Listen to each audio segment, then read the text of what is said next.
Welcome to IT Hour on KMET 1490. Hello and welcome to IT Hour, a popular show where we focus on best practices for a better IT experience. I'm your host, Brad McDermith. Well, it's Wednesday and we're back on KMET 1490. And we're lucky again to have Matt Creed back. And Matt is one of our senior technology consultants and account managers who also fills the VCIO role, which we're going to talk about today. Matt's going to also help us process some of our topics. Thanks again for being back with us today, Matt. Yeah, no, it's good. It's good to be here. I feel like it's been so long since I've been on the show. Well, you're our favorite, running 3 shows in a row. Yeah, I'll take it. So our topics today include VCIO, which is Virtual Chief Information Officer, and also we're going to get back to cybersecurity, and we're going to do some updates on some of the stories that we were talking about. So who is driving your IT roadmap and more outrageous ransomware payments? And we're going to get through all of that. So let's start with VCIO. Matt, as an account manager, you play the VCIO role for all of your managed accounts. Yeah. And so that is where you are marrying the business and technology and being a liaison and bringing those together. So I want to break that down for our audience. A CIO in an enterprise is a chief information officer, is a company executive responsible for the management, implementation, and usability of information and computer technologies. Because technology is increasing and reshaping industries globally, the role of the CIO has increased in popularity and importance. The CIO analyzes how various technologies benefit the company or improve an existing business process, and then integrates a system to realize that benefit or improvement. Hey, that's kind of a clinical definition at a high level, and so we know that most small businesses, in the sub 1,000 user range, and this is the market space that we're generally talking about here, don't have a CIO on the leadership team.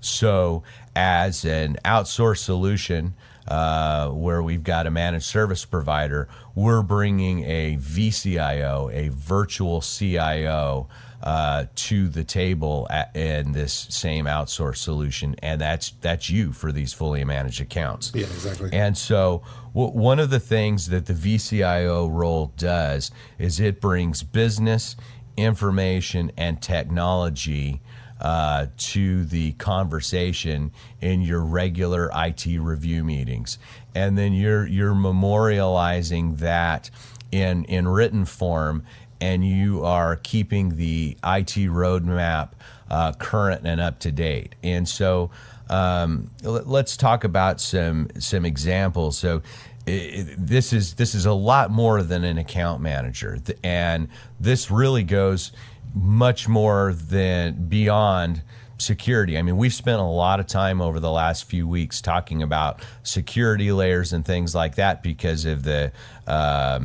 awareness of ransomware and cybersecurity. But I mean, when we're talking about when we're talking to our clients most of the time, the conversation is really not about cybersecurity. I mean, they pretty much expect application availability. They expect computers to be up and working. That's really not the conversation. I think the conversation is really around efficiency and functionality, and how technology can continue to work and give them a competitive advantage over the rest of the market space in their industry. And so let's talk about some examples of the VCIO role in some of the clients that you deal with. And I know that you work a lot in the healthcare and manufacturing space. Yeah, exactly. Some of those things, especially like you said, with having a competitive edge in the industry and always staying one step ahead of your competitors is a huge aspect from that. For example, I know we've kind of beaten the dead horse about Microsoft Teams and Microsoft 365, but moving into those platforms and making sure that they're utilizing it while also trimming costs, for example, which we've gone over before. Why are you using Zoom when you have Microsoft Teams? items like that are things that you look at as a VCIO, along with helping them budget for their fiscal year and keeping all their products working for them. So what I hear you saying is way beyond end-of-life device cycle management, software life cycle management, application selection, and listening to strategic business objectives and looking for solutions that are going to add value is a big part of it. Now, I know that when you're in healthcare, for instance, you've got to have compliance, ever changing compliance on your radar, because that's your purview.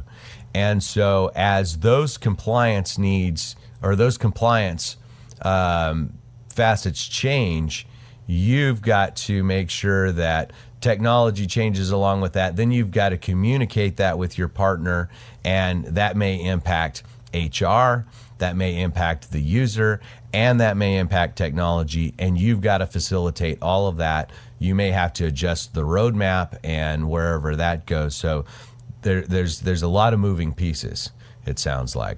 Yeah, and I mean, in that vein too, you also want to make sure that their products and their IT infrastructure is working for not only the people who are their clients, but also for their employees as well. So yeah, like you said, with HR, your help desk, anyone like that, anything you can do to make sure that they're utilizing it to the best of their ability, saving time, saving money, those are all things you got to look at as well.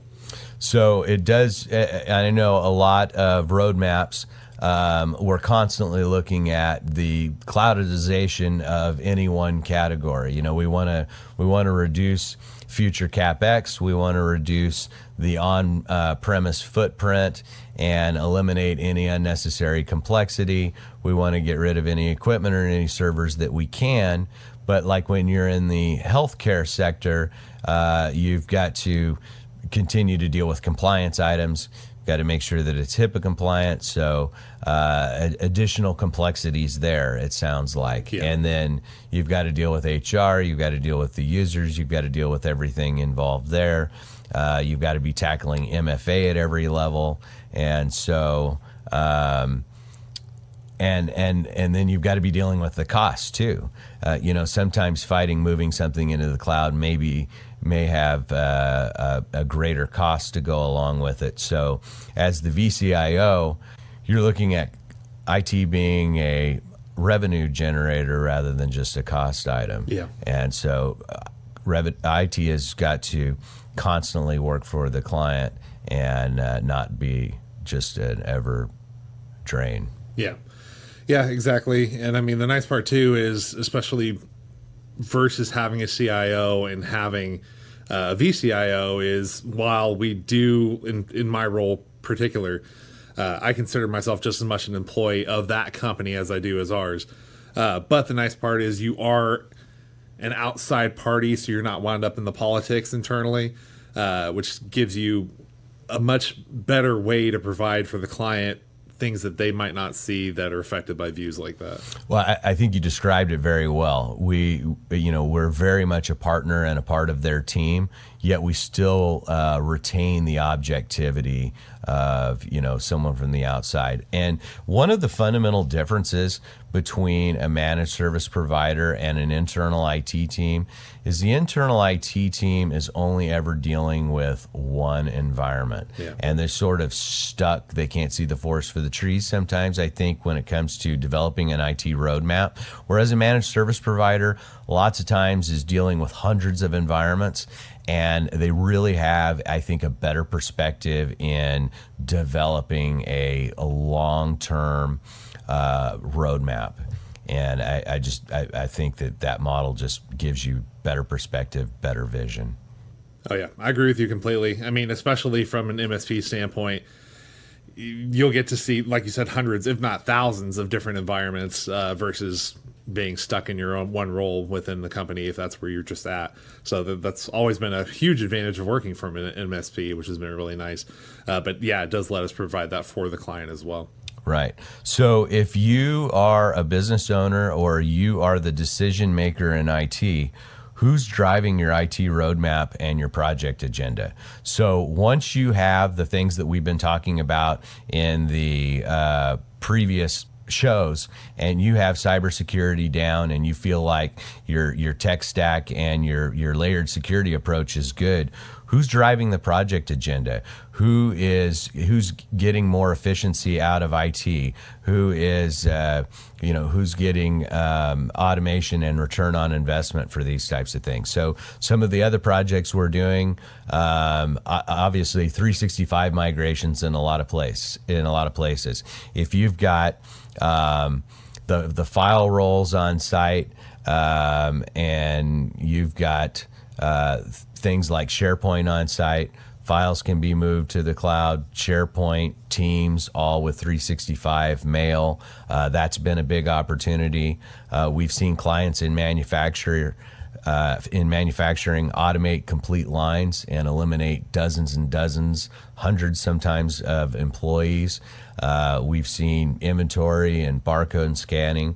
We've seen mobile device management, where we've got fleets of mobile devices owned by the companies now managed, locked down, applications pushed out, security, lots and lots of areas where the VCIO role is working with the clients and utilizing technology to save money and drive the bottom line. And that's ultimately what technology is about, is making you stronger and giving you a competitive advantage over your customer. We've been focusing on security, but, just playing defense against security is just keeping you up and running. That's not really using technology to drive you to be more profitable. And that's ultimately what this is about. So, I don't want to just sit here and talk about, just surviving, because I think that gets old. That just happens to be topical in the news. So we'll talk about that in the next couple segments and come back to that. But yeah, I really want to focus on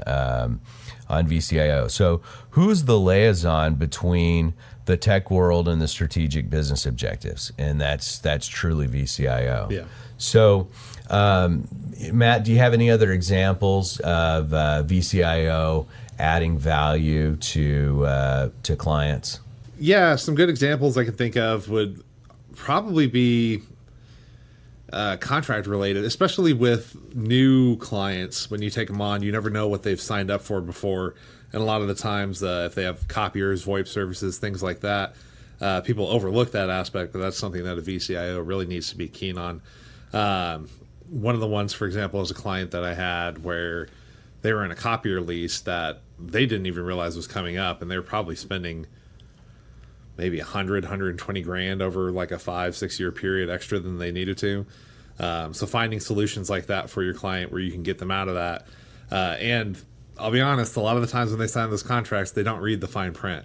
So it's your job as the VCIO to make sure you know that kind of stuff. And there was one where they thought their contract was ending and that was going to be that. But it's like, okay, well, the fine print says you're going to get auto signed up for 3 more years if you just let it lapse, because that's just how that's worded. We wound up saving them probably at least $100,000 over a 3 or 4 year period just from that with copiers. Wow. Same thing with VoIP related items are like that as well. We had one client who had a smaller VoIP service provider, and typically if it's a smaller VoIP service provider, number one, you're not going to get as good a service, plain and simple, than a bigger, larger company who's established for that. But typically they'll charge you more as well. So we had looked into their contracts for that and found some items where if we combined a lot of the functionality together within that contract, we could get it way cheaper with a better company. We wound up saving them quite a bit of money on that as well. But those are some of the items where you really need to make sure you're digging into things, especially that they've already put their foot into, that they're not going to tell you about. You have to know to ask them the questions to figure that kind of stuff out. So again, VCIO is really the marriage of business information and technology.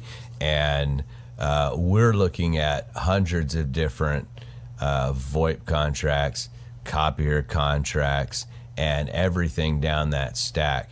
And so we're able to analyze the needs and the resources and figure out the best overall cost and return on investment for that, and streamline that and get the best overall efficiently running IT department. Yeah. And so those are great examples. And I know you have a lot of other examples too, but we're running out of time for this segment. So if you'd like to contact us on the show or for IT needs, you can contact us at 888-804-1MSP. Email us at ithour@computeroptions.net, or you can follow us on Discord. Here's wishing you best practices for a better IT experience, and let's talk to our sponsors.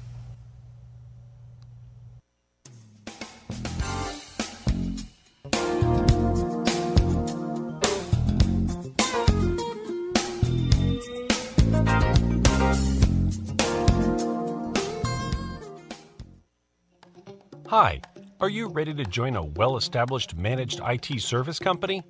California Computer Options in Redland, California is currently seeking full-time remote work for Level 1 technical consultants and small to medium-sized business network operations center engineer, Windows Systems Administrator.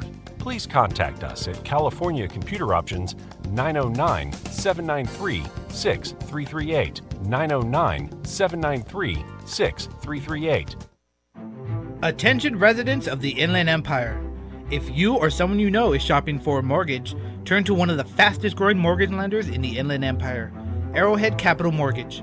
We offer a variety of loan products and options to help you and your family get into the home of your dreams, and we make sure the process is easy. Don't miss out on these historically low interest rates. Call now, 909-335-0430, or go online to www.ac.mortgage. That's 909-335-0430 or www.ac.mortgage. NMLS ID 267884, Equal Housing Lender. Call for additional cost information. Other restrictions may apply. So you're a business owner. You might be a doctor's office or a bakery, or maybe you're a financial advisor. And no matter what your core business is, there's no denying that technology plays an important role in your daily operations.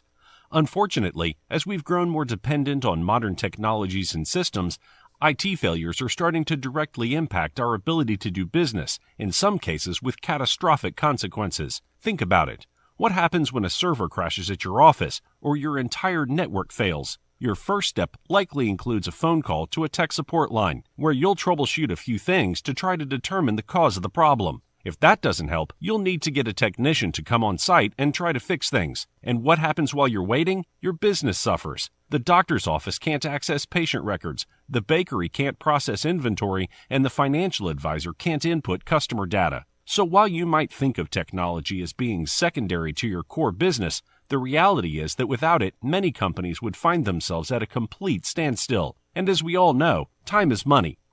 That's where our fully managed approach to IT can help. With proactive remote monitoring and management, we're able to keep tabs on your IT infrastructure 24/7, 365 days a year. And when a problem does arise, our technical experts can quickly resolve it, in many cases before you're even aware that there was a problem at all. For an affordable fee, we'll provide the monitoring, technical support, and full problem resolution you need to stay productive. If you want peace of mind, call California Computer Options at 800-804-1MSP.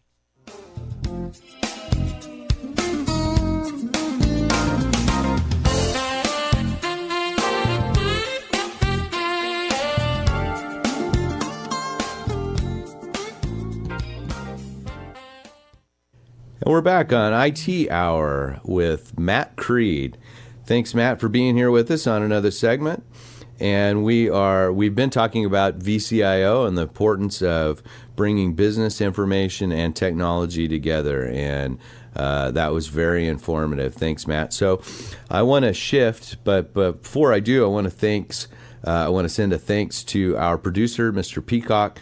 Thank you, Mr. Peacock, for doing a great job with our sound engineering and keeping us all together. Also, our music is by Max Bennett and Private Reserve, if you like great jazz. But Matt, I'd like to shift over to pick up on our stories from last week. And JBS USA Holdings, the meat folks, got a big ransomware hit. And this was another high-level hit focusing on another crucial American industry, meat. You know what? I thought there was nothing else Americans would be more sensitive about than fuel prices, but meat, that was it. Well, it turns out we thought $4.5 million was high. Boy, do we have a steak sandwich of a story now. So JBS USA Holdings paid an $11 million ransom to cyber criminals who last week temporarily knocked out plants that process roughly 1/5 of the nation's meat supply, the company's chief executive said. The ransom payment in Bitcoin was made to shield JBS meat plants from further disruption and to limit the potential impact on restaurants, grocery stores, and farmers that rely on JBS. A whole new precedent has been set here, Matt. Almost triple the last ransom has been paid now. And this is just a couple weeks later. And if you remember some of those stats that we reviewed in the last segment last week, these ransoms are growing exponentially. And, you know, it's very frustrating to see what the JBS spokesperson said. Said it was very painful to pay the criminals, but we did the right thing for our customers. And you know what? It all comes back to they did not have the right incident response plan, and they clearly did not have the layered approach that we've been talking about. Now, before we talk a little bit more about the JBS story, I'd kind of like to shift back to Colonial because we learned some things. Now, to remind our audience, this show is pre-recorded several days, sometimes a week in advance of our airing. So, unfortunately, a lot of the details come out really quick, and we get updates on these stories, and so we're a few days behind sometimes in releasing this. So we want to give a quick Colonial pipeline update. So in looking at some of the details that have come out about the breach, you know, it seems as though they had complex passwords, but those were able to be breached. But had they had multi-factor authentication, it would have saved them. Yeah. And then since then, it looks like the FBI has clawed back a little bit more than half of the money from DarkSide. And so opine on that a little bit, Matt. Yeah. I mean, good for them that the FBI was able to do that, but bad for the crypto market for what it's worth. Yeah. Because one of the whole things is it's supposed to be hard to trace. You can't really track it down so much because of the encryption, but comes to find out that the FBI knows how to do that. And pretty much they got a warrant. They figured out how many wallets to jump between until it pretty much rested where it was. They got a warrant to get into that wallet with the encryption key to do so, but of course, you know, they won't tell anyone how they got that. Right. And then pretty much once they did that, we saw pretty big dip in Bitcoin, Ethereum in particular. The market's kind of got down a little bit more than it already was due to that. That's a very good point. Yeah, that it just sort of fundamentally changed how everybody was viewing crypto and some of the benefits of it. Colonial, so going back to our approach at security, every single one of these stories, every single one of these breaches, we have been able to point out how they missed one of the critical layers in security. So back to JBS, we are making the assumption that they too have missed one of these critical layers. And as more and more information comes out, we're going to keep up with this story, and we're going to talk more and more about what it is they're missing.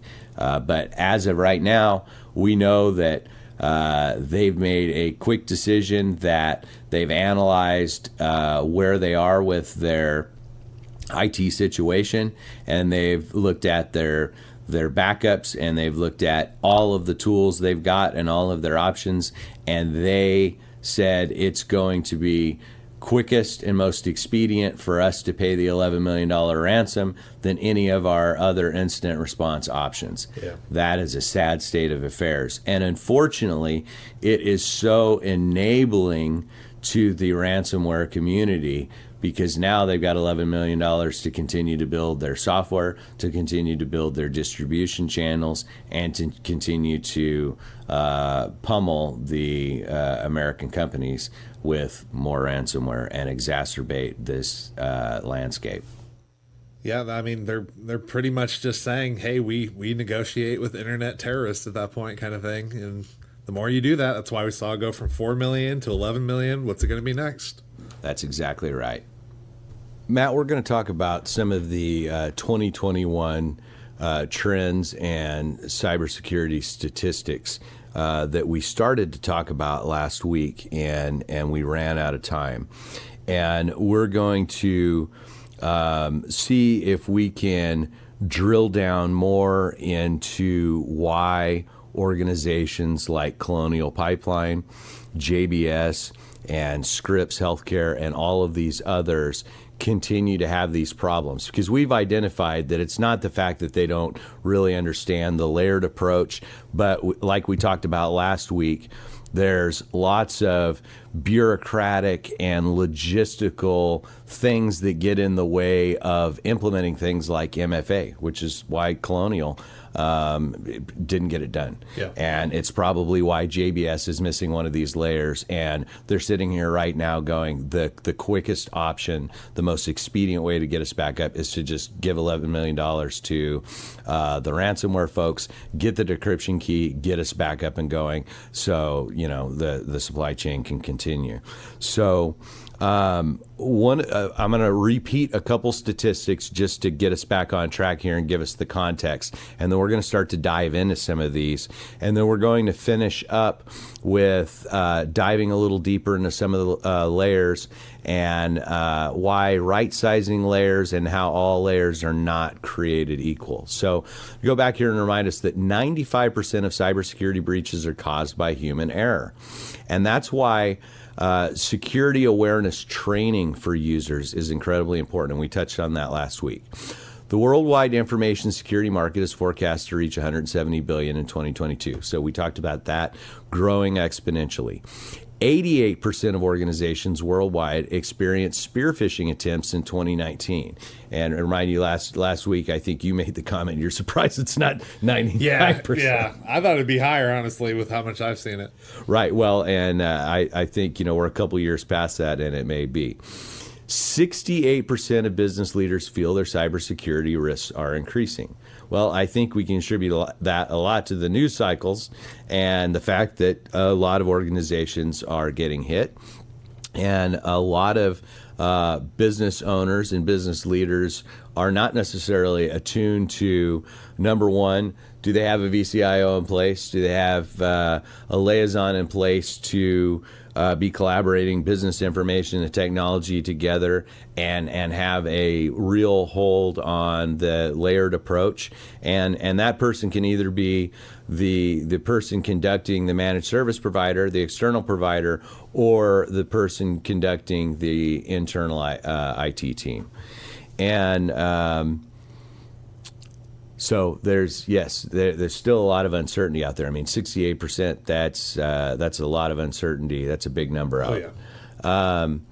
Here's the one that we kind of left off on last week. And I have to say, I was really shocked on this one.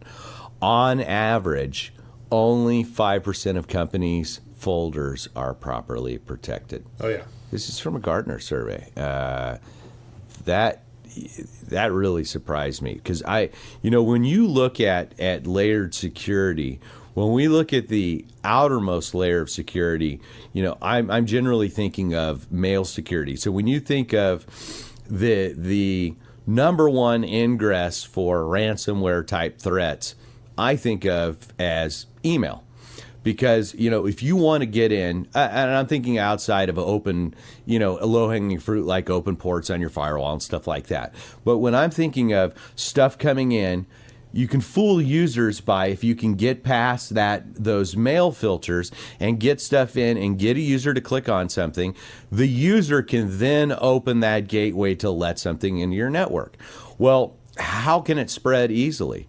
Well, if you don't have proper file and folder security setup. Everybody's got admin access to everything. And you talked a little bit about that last week. Yeah, I think I touched on one of the biggest permissions that we see that are a huge thing is when you have everyone permissions, because that opens the door to not only people in your domain, but people outside of your domain as well. So that's a crucial one, which we definitely touched on last time. Another big one, too, is not fully utilizing security groups within your AD infrastructure. So that's another one as well. When you have these folders whose permissions, you go look at the permissions list, and it's Susan has full permissions, Jake has full permissions, Brad has full permissions, Matt has full permissions. You can really simplify that by having security groups and actually properly managing it, because a lot of the times you're not going to go back through all those folders and remove those users when they're either not with the company or shift roles, and then that opens security holes as well. So when we're doing an onboarding for a new client and discovering everything, taking care of these things, this is something that we iron out in the very beginning. Oh, yeah. It's something that we're finding other places. And the fact is that this statistic speaks to how much bad IT hygiene is out there, and the fact that a lot of places think they've got layered protection because they've got AV installed. Maybe they've got patch management. Maybe they've got mail security.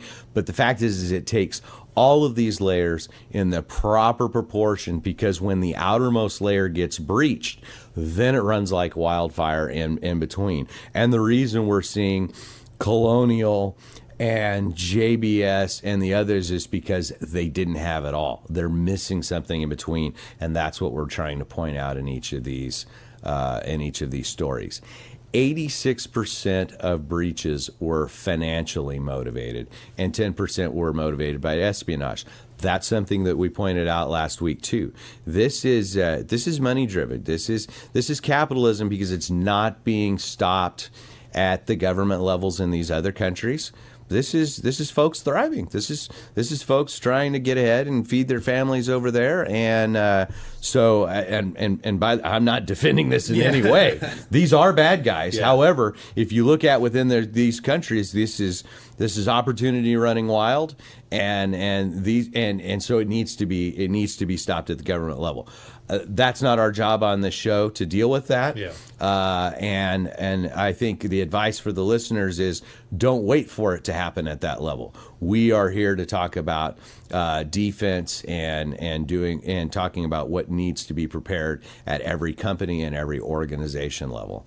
45% of breaches featured hacking, 17% involved malware, and 22% involved phishing. And I think what that speaks to is that's why you've got a multi-layered defense approach, and you've got patch management, you've got endpoint protection, and you've got mail security as different defenses that protect from those different types of threats. This is interesting. Top malicious email attachment types are .doc and .dot, both are word types, which make up 37%. The next highest is .exe, an executable, at 19.5%. Does that shock you, Matt? Yeah, honestly, it does, especially with the executable, because you really shouldn't. If your infrastructure's there, you shouldn't let executables through ever. Exactly. Period. Like, executables should never come through an email. I mean, even at the most basic level. So yeah, honestly, the fact that it's even on there is pretty shocking. You know what jumped out to me there is even crappy endpoint protection, crappy antivirus should have stopped it. So yeah, that's crazy. Does that mean that 19.5% of people don't even have antivirus? Turn everything off? Right. So that's a very interesting statistic. I mean, that's in the 90s, I would have thought that you would have had that blocked through email. So yeah. I'm really surprised that that's even still a threat. That's pretty low-hanging fruit there. And an estimated 300 billion passwords are used by humans and machines worldwide. I think that speaks a lot to password management and also dark web scanning and monitoring. You've got to know what's floating around there, and you've got to have password management dealt with. So, You know what? That wraps up our time for this segment. When we come back, we're going to talk a little bit more about some specific layers and right sizing them. In the meantime, if you would like to contact us, you can at 888-804-1MSP. Email us at ithour@computeroptions.net or follow us on Discord. Now let's hear from our sponsors.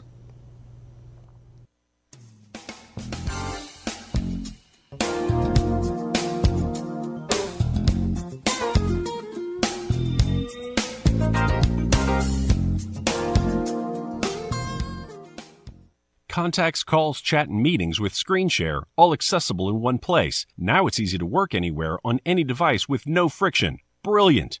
The smoothest communication and epic collaboration in one simple, unified tool. Save time, reduce costs, toss the fragmented tools, grow faster, get happier. Work instantly improves when communication and collaboration happens in one tool. Make calls, read voicemail, chat, have video meetings, and more, all on your browser. And all of this is instantly available with zero setup or configuration. It's business done better and the productivity solution you need. Talk to us today to learn what our proven UC solutions can offer your business.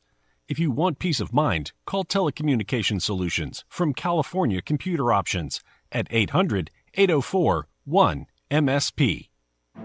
Attention residents of the Inland Empire. If you or someone you know is shopping for a mortgage, turn to one of the fastest growing mortgage lenders in the Inland Empire, Arrowhead Capital Mortgage. We offer a variety of loan products and options to help you and your family get into the home of your dreams, and we make sure the process is easy. Don't miss out on these historically low interest rates. Call now, 909-335-0430, or go online to www.ac.mortgage. That's 909-335-0430 or www.ac.mortgage. NMLS ID 267884, Equal Housing Lender. Call for additional cost information. Other restrictions may apply. Hi, are you ready to join a well-established managed IT service company? California Computer Options in Redland, California is currently seeking full-time remote work for Level 1 technical consultants and small to medium-sized business network operations center engineer, Windows Systems Administrator. Please contact us at California Computer Options 909-793-6338, 909-793-6338.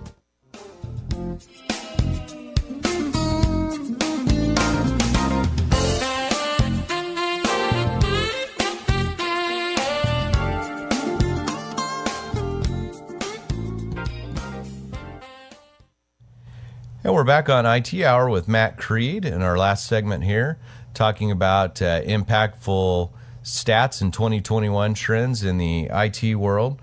And we're talking about cybersecurity and ransomware as it pertains to the JBS and Colonial stories. And so we're talking about some really interesting statistics here and trying to dive into more of what's going on with these hacks. Now, Matt, I want to get back into some of these stats, and then I want to dive down into some of these layers and why these layers are not just one size fits all, how they need to be right sized, how there's different layers and just having antivirus and just having patch management. It's not all the same. But I want to get back to a couple of these. You know, the average cost of a data breach is $3.86 million as of 2020. And I mean, at this point, it's getting bigger and bigger. The average time to identify a breach in 2020 was 207 days. And so I think some of these, obviously, these are average statistics. And so some of the reason that the money is high and the length of time is long is because some of the layers that are missing is the proactive component. The not paying attention to what's floating around in the dark web. There's the PII policies and those types of things are missing. Personal data was involved in 58% of breaches in 2020. Security breaches have increased by 11% since 2018 and 67% since 2014. So again, showing the exponential curve. 64% of Americans have never checked to see if they were affected by a data breach. So when we talk about the organizations that we manage their IT, we are constantly monitoring and looking for data for breaches on the dark web, but we're doing a few things. So you in the VCIO role, that's something that you're counting on our network operation center and our security team to manage, but also you are working hand in hand with the partners on forward thinking password policy, obviously MFA and those types of things. Do you want to speak to that a little bit? Yeah. There was a period of time there I was actually doing it myself, but obviously that's not cohesive. So it is nice having a team behind you that can do all that kind of stuff. But looking at that, you'd be surprised how many passwords wind up on the dark web, especially with the software that we use to check. I've even checked like my personal email before, and you'd be surprised how many flags pop up for that kind of stuff. But working with the client, especially in regards to the dark web items, that helps us identify where they're lacking, what's getting hacked, and how we can improve that. So like you said, things like password complexity are huge. It's very easy to identify if something got hacked, doesn't meet that password complexity, and winds up on the dark web and items like that. But it's also your job as the VCIO to make sure that when you find those kind of things, that you're meeting the requirements and implementing new solutions to make sure that it gets prevented in the future. Obviously you would prefer to implement that stuff ahead of time, but obviously, as we've seen with a lot of these bigger companies, they're not always doing that. So it is always better to play defensive than it is to play reactive, but sometimes you got to do a little bit of both. That's right. So what we're looking for is breaches that happen in other places, and then having proactive policy. So just for instance, let's say that you've been shopping at Macy's online and you've got your credit card saved there, and Macy's has a major data breach. So now your username and password's been exposed, maybe your credit card or whatever. Well, you can change your credit card, but now that set of credentials, username and password, is floating around out there. On the proactive side, we want to make sure that we're scanning so we know that set of credentials is floating around out there. But proactively, we want to make sure that we've got the opportunity to change the username and password wherever it's being used in whatever organization we're managing. In addition to that, as the account manager, VCIO, you are working to make sure that we've got GPOs, which are server-based policies that are keeping password complexity policies in place, and also forcing us to change passwords in certain intervals. Yeah. And sometimes that is for best security practices, and sometimes that's for compliance. Yeah. Maybe that's for HIPAA compliance in your healthcare categories, and in manufacturing it may just be for best practice. Also may be for compliance, for vendor compliance. Yeah, and you'd be surprised how often, which we've talked about the politics of getting things like this deployed, how often people are against having to change their passwords every 60 to 90 days. But it's such a security risk to not. That's right. It's such a challenging role that you play, because on one hand, the difference it makes in terms of security, but you're really pushing back against the people that you work for. Yeah, exactly. and then even if you can convince the liaison that you work with, then it's all of the users and pushback that they get, and they have to hear all of the noise. But in the end, you're doing the right thing. Yep. Yeah, I know that's a challenge. So I want to talk a little bit about some specific layers and how they are not necessarily created equal. And I want to start with patch management. How many times does Microsoft release patches during the month? It's every Patch Tuesday, once a month, right? Right, typically. and unless we have 0-day patches. Yeah, 0-day patches too. So usually when we're talking about patch management, when we think about patch management, we've got a whole department here that just works on patch management. But patch management goes beyond Microsoft. So we have to be able to be ready for Patch Tuesday, but we've also got to be able to be ready for all of the 0-day patches. And that means whenever patches come in, we've got to vet them. If they are non-critical patches, we actually do what we call a cooling off period. And that is making sure that the patches are actually not causing more problems than they're fixing. If they're critical patches, we have to do the cooling off period rather quick because they might be patching something very critical, like the 0-day patches that came out last month or month before last for Exchange. We had to get those out right away because FBI and NSA had found all of this very important vulnerabilities, and Microsoft wanted to get them out. So that's kind of the Microsoft category of patch management. But then there's what we call third-party patch management, and that is everything else. That's browsers, that's browser plugins, that's Adobe, that's Zoom, that's Citrix, excuse me.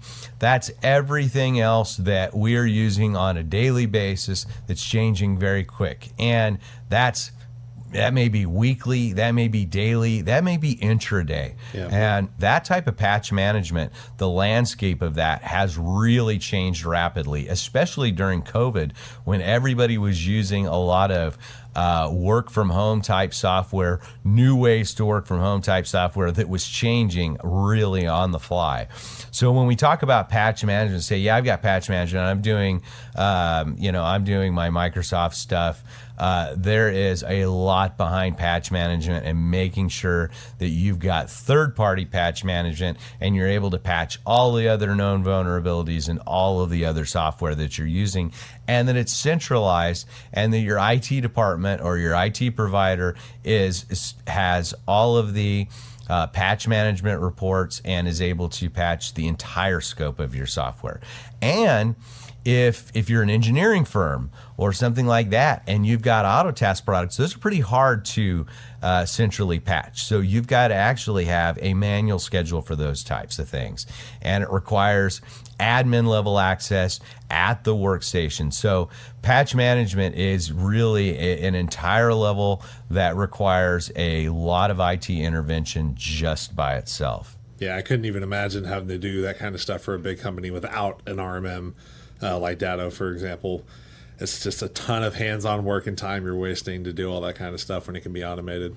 But it really becomes a soft spot if it's not managed daily and in real time. And if you are responsible for IT or you're the owner of an organization, that you've got to have accountability on patch management. Exactly.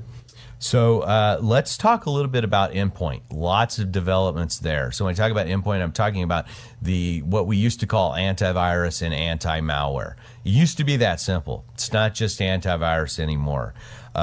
We use what we call cybersecurity endpoint protection, and it's powered by SentinelOne. We use SentinelOne because it is far more, it's a full EDR solution.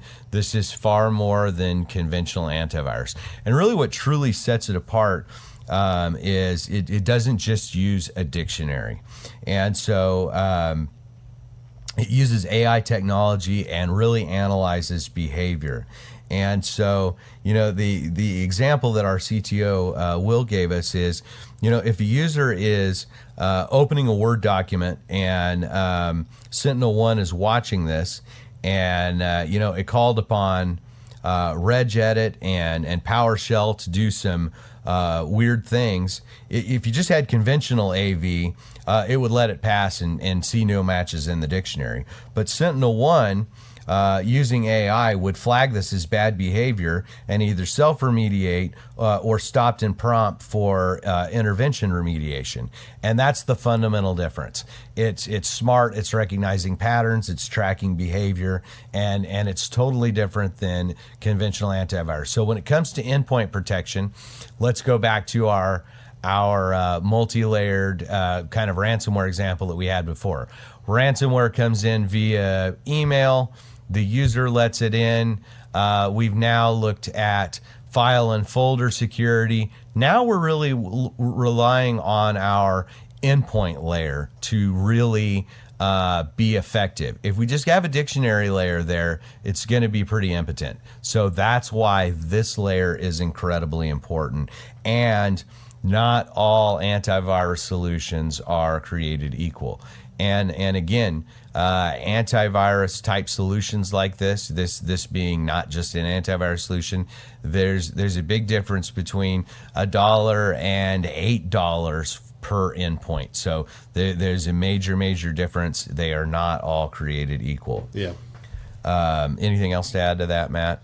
Yeah, I definitely think with conventional endpoint, we're going to see a point where it's just going to be consumer based at that point. It's just not good enough nowadays to meet the needs for a big company or anything like that. So we're going to see a lot more transition to things like SentinelOne. I think these AV companies are going to have to really step up their game to meet that expectation. Yeah, well, that's right. And as ransomware continues to take hold, it's our job as managed service providers to continue to harden every single layer. And that's what we're going to do on the show, is continue to point out the valuable formula for cybersecurity. Well, Matt, that's all our time for today. So our audience can join Matt and I here next week on KMET 1490 on Wednesday at 4 o'clock. And Matt and I are going to be discussing some more differentiation in the layers and right sizing when it comes to cybersecurity.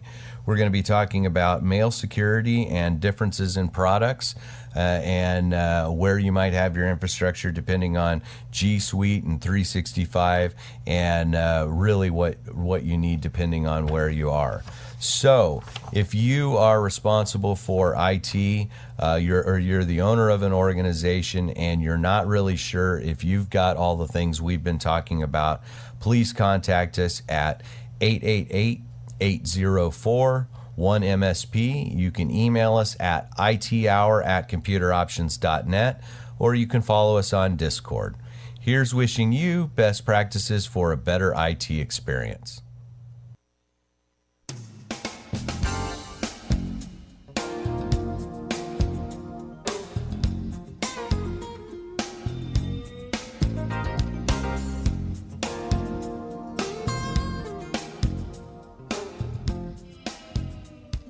This has been IT Hour on KMET 1490 AM. Join us each week Wednesdays at 4 p.m. You can email us at ithour@computeroptions.net or join us on Discord by going to KMET1490am.com, head over to the IT Hour show, and click on the Discord link. Thank you for listening, and here's wishing you best practices for a better IT experience. The preceding was a paid program. Views and claims expressed are those of the program producer and are not endorsed by this station.